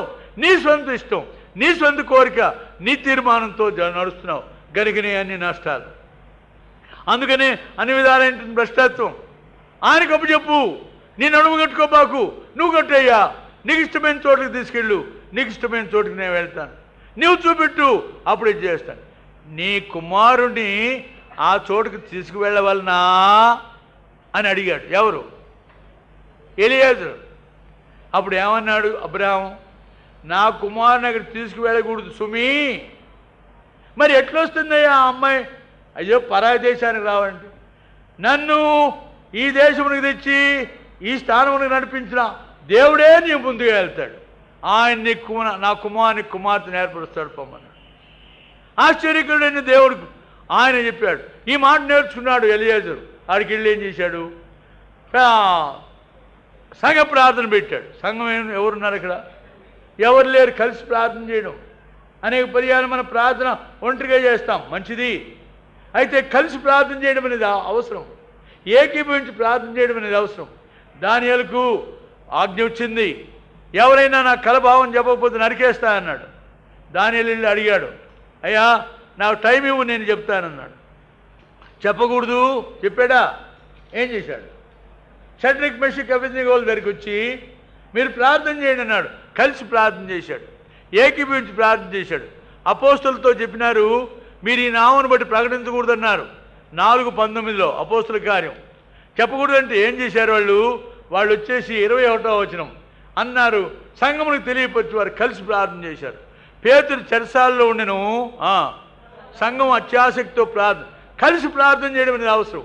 ఒంటెలు ఉన్నాయి, ఒంటెలు మోకాళ్ళకు పెట్టాడు, ప్రార్థన చేశాడు. అయ్యా నాకు తెలీదు, నీ దాసుడైన అబ్రాహాము కుమారునికి ఎవరిని తీసుకొస్తావో తీసుకురా. ఎవరైతే నీళ్ళ దగ్గరికి వచ్చి నీళ్లు తోడుకుంటుంటే దిగుడు బావి దిగిపోయి తెచ్చుకోవాలి. తెచ్చుకునే ఆమె వస్తే ఆ పరుచుపిల్లను నేను అడుగుతా, అయ్యా అమ్మ నీళ్లు పోయాను అంటాను. ఆమె నీకు పోస్తాను. నీ ఒంటెలు కూడా, నీ గాడిదలకు కాదు, నీ ఏనుగులకు కాదు. ఏనుగులకైనా పోయచ్చు, ఒంటెలకు పోయడం కష్టం. ఎందువల్ల? 4 సంచుల్లో నింపుకుంటుంది స్టోరేజ్. కనుక ఒంటెలు కూడా పోస్తానంటే ఆ అమ్మాయి ఎవరంటుందండి? ఎవరు వస్తారో, భర్త చచ్చింది వస్తుందో, పెళ్ళైంది వస్తుందో ఎడ తెలుసు? దేవునికి అప్పు చెప్పాడు, ప్రభుకి అప్పు చెప్పాడు. రిబ్కా వచ్చింది, రిబ్కాని అడిగాడు, రిబ్కా నీళ్లు పోసింది, ఆ కుమార్తెను చేసుకున్నాడు. దేవుని వాక్యంలో ఆయన దావీదు యొక్క గొప్పతనం ఏంటి? దావీదుని గురించి మోడర్న్ థియాలజీ వాళ్ళు ఏమంటారంటే వాడెంత దుర్మార్గుడు లేడు అంటారు. నిజమే, ఆ బలహీనుడే, మనలాంటి మనిషే. అయితే తనలో ఉండే గొప్పతనం ఏంటి? దయచేసి చూడండి, ఆయనలో ఉండే గొప్పతనం ఏదో. కీర్తన గ్రంథం 40వ అధ్యాయం 8వ వచనం. కీర్తన 48 చదవండి. నా దేవా, నీ చిత్తము నెరవేర్చుట నాకు సంతోషం. నీ ధర్మశాస్త్రం నా ఆంతర్యంలో ఉంది. అది ఆయన చెప్పిన మాట. నా దేవా, నీ చిత్తము నెరవేర్చుట నాకు సంతోషం, నీ చిత్తానుసారంగా నడుచు. అదే దావీదుకుండే సందర్భం. నేను చేయను, నా ఇంత నేను పూనుకోను, నా ఇంత నేనేమి చేయను, నీ చిత్తం చెప్పు, నీ చిత్తం చెప్పు, నీ చిత్త ప్రకారం చేస్తానని దావీదు. అందుకనే సౌలును తీసేసినప్పుడు ఏమన్నాడు? 1 సమూయేలు గ్రంథం 9వ అధ్యాయం, ఉదయకాలం చెప్పినాం. 1 సమూయేలు 9వ అధ్యాయం, అక్కడ మన్నించిన 13వ అధ్యాయం, 13వ అధ్యాయంలో ఏమని చెప్తున్నాడు? నీ రాజ్యం నిలవదు. 14వ వచనం చదవండి. అయితే యెహోవా తన చిత్తానుసారమైన మనసు గల వాడిని ఒకరిని కనుగొన్నాడు. నీకంటే పొడిగట్టోడు కాదు, నీకంటే బలమైనవాడు కాదు, దేవుని చిత్తానుసారుడు. అదే కావాల్సి. దేవుని చిత్తానుసారుని మనుషుని కనుగొన్నాడు, ఆయన రాజుగా చేస్తాడు. ఆ అపోస్తుల కార్యములు 13వ అధ్యాయం 22వ వచనం చదవండి. అపోస్తుల కార్యం 13:22 ఏమన్నాడు ఇక్కడ? దావీదుని గురించి రాసిన మాట కొత్త నిబంధనలో ఏమని రాశాడు? చదవండి. ఆ తర్వాత సౌలును తొలగించి దావీదుని వారికి రాజుగా ఏర్పరిచిన. ఏమి దావీదులోని గొప్పతనం? చదవండి. నేను యెషయా కుమారుడైన దావీదుని ఎరుగుదును. ఏంటి ఆయన గొప్పతనం? ఆయన నా ఇష్టానుసారైన మనుషుడు, నా ఉద్దేశ ప్రకారం చేస్తాడు. అదే దావీదు గొప్పతనం. అందుకనే దావీదు గొప్పవాడు. ప్రియ సహోదరి సహోదరుడా, ఈ రాత్రి నీకు ఆఖరిగా ఇచ్చే హెచ్చరిక ఇదే. ఏ కార్యమైనా నీ సొంత ఉద్దేశంతో చేయబాకు. పేతురు తనంతట తాను నడుము కట్టుకొని తనంతట తాను వెళ్ళినాడు. అందుకనే పడిపోవడానికి అవకాశం ఏర్పడింది. నీవైతే ప్రభువుకు అప్పచెప్పు. నువ్వు కట్టయ్యా, నువ్వు తీసుకెళ్ళయ్యా, నాకు ఇష్టం కాని చోటుకైనా నువ్వు నన్ను మోసుకెళ్ళయ్యా, నా అంతటి నేను రానయ్యా, నా బుద్ధి చెడ్డదయ్యా, నీకు అప్పచెప్తున్నా ఆయన ప్రభువుకు అప్పచెప్పు. ఆయనకి అప్పచెప్పుకో, ఆయనే నిన్ను నడిపిస్తాడు, ఆయనను కాపాడుతాడు. ఈ రాత్రి నువ్వు పాపను ఒప్పుకోకుండా ఇంకా నీ పాపంలోనే ఉంటావా? నేడైనా పశ్చాత్తాపంతో, ప్రభువా నా సొంత శక్తితో, నా సొంత బలంతో, నా సొంత ఉద్దేశంతో ఉన్నాను, నీకు అప్పగించుకుంటున్నాను, నీవే నన్ను నడిపించమని ఆయనకు అప్పచెప్పుకో, ఆయన కాపాడు. నేను ఉండగలనా, నేను చేయగలనా అనుకోబాకు, ఆయనకు అప్పచెప్పు. ఆయన నీ కార్యములు నెరవేర్చగలవాడు. ప్రభుకే సమర్పించుకో. ఈ రాత్రే నిన్ను నువ్వు ఆయనకు అప్పచెప్పుకో. ఆయన నిన్ను తన రక్షణ మార్గంలో నడిపిస్తాడు. రక్షించబడిన సహోదరా సహోదరి, నీ అంతటి నువ్వేమీ చేయబాకు, నీ అంత నువ్వు పురుకోబాకు. ప్రభుకు అప్పచెప్పు, ఆయన మీద ఆధారపడు. ఎల్ షదాయ్, ఆయన మీద అనుకో, ఆయన మీద అనుకో, ఆయనకు అప్పచెప్పుకో. ఆయనే నిన్ను నడిపిస్తాడు, ఆయన నిన్ను పోషిస్తాడు, ఆయన నిన్ను ఆదరిస్తాడు. ఇదే ఎల్ షదాయ్ అనే మాటకు అర్థం. ప్రభువు మనల్ని ఎల్ షదాయ్ దేవుడుగా నడిపించును గాక, సంపూర్ణంగా ఆయన మీద ఆధారపడుతుంది గాక, ఆయనకి అప్పగించుకుందాం గాక, ఆయన్నే నడువు కట్టమని చెప్పుకుందాం గాక, ఆయన తీసుకెళ్ళిన చోటుకంతా వెళ్దాము గాక. దేవుడు మనల్ని మరణ పర్యంతం నమ్మకంగా నడిపించు. రాబోయే దినాలు భయంకరమైన దినాలు, అనేక విషయాలు తొలగిపోయే దినాలు, అనేక విషయాలు పడిపోయే దినాలు. నువ్వు పడకుండా స్థిరంగా ఉండాలంటే ఆయనకు అప్పచెప్పుకో, ఆయనకు అప్పచెప్పుకో. ఆయన నిన్ను కాపాడుతాడు. ఓ పిల్లవాడు ఓ ముసలివాడితో కూడా, వాళ్ళ తాతగారితో కూడా ప్రయాణం చేసి వెళ్తున్నాడు. వాడేమో చిన్న కుర్రవాడు, బాగా మంచి హుషారులో ఉన్నాడు కనుక రా తాత అంటే కాళ్ళు కదిలితేగా, కాళ్ళు బిగుసుకుపోయే ముసలోడికి కనుక నడవలేము. యవనస్తులు ఏమంటారు, మరి అసలు అంత అన్యాయమా, నువ్వు నడవలేవా, నేను రైలుకి పోవాలంటే అదే నాకు కష్టం. ఏమంటే అక్కడ యశ్వన్లో యశ్వన్ అంటే ఆ చివరికి ఉంది, నడవాలి కదా, ఆడికి నడిచేటప్పటికి ఆ కాస్త బండిపోయేటట్టు ఉంటుంది. మరి కూడా వచ్చేవాళ్ళు ఏమంటారంటే, ఏం పెడతారు, ఇంకా 2 అడుగులేనండి, నీకు 2 అడుగులు, నాకు 6 అడుగులు. ఏం కారణం ముసలోడు కనుక పిల్లవాడు ముందు పోతున్నాడు. అరే ఉండరా అంటున్నాడు ముసలోడు. ఆడంటాడు, రా తాత, ఇంకెందుకు రా తాత అన్నాడు. వాడేమో సరేరా నాయన, నా వల్ల కాదు, నే పోతానులే పో అన్నాడు. పారిపోయాడు. కొంతసేపటికి మళ్ళీ వెనక్కి వచ్చాడు. ఏమిరా పోతివే మళ్ళీ వచ్చినావంటే, ఆడ కాలువ ఉంది, ఆ కాలువ మీద ఒక పట్టి ఉంది, పట్టి చెక్క. ఆ చెక్క నేను దాటితే పడతానని భయం పుట్టి మళ్ళీ వచ్చినాను. చూసినావా, నేను లేకపోతే నువ్వు పోలేవు, సరే నేను వస్తాను పా అని ఈయన వచ్చినాడు. వచ్చిన తర్వాత నడువు మరి. నేను ముందు నడవను, నేను వెనక నడుస్తా. నా వేలు పట్టుకో మరి, నేను నీ వేలు పట్టుకోను, నీవే నా చేయి పట్టుకో. ఎందుకు? నేను నీ వేలు పట్టుకుంటే మధ్యలో భయం పుట్టి వదిలేస్తా.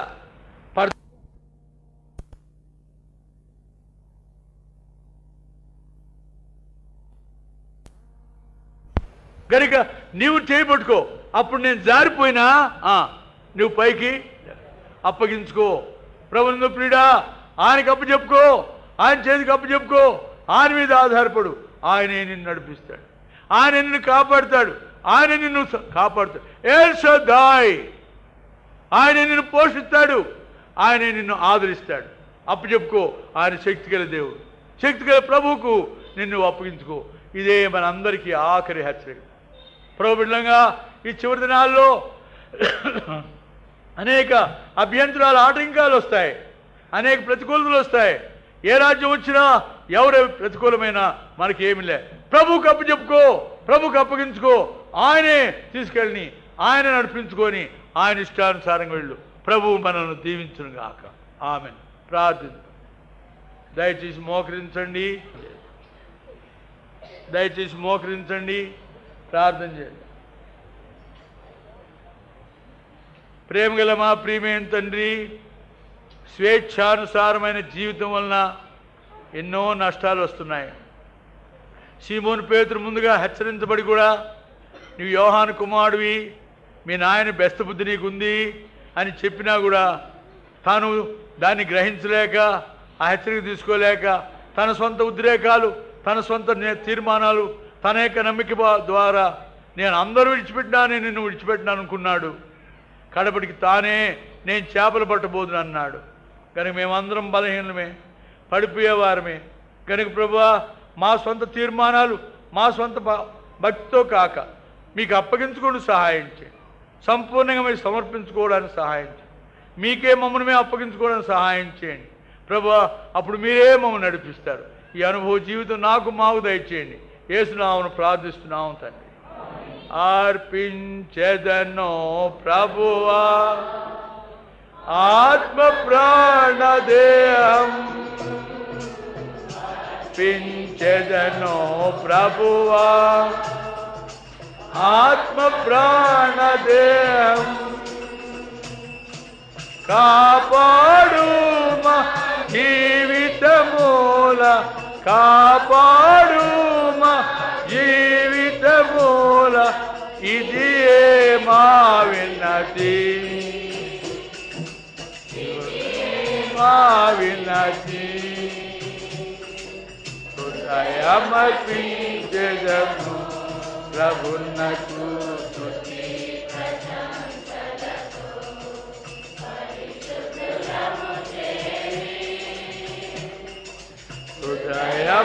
హృదయమర్పించెదను ప్రభునకు స్తుతి ప్రశంసలు, పరిశుద్ధులము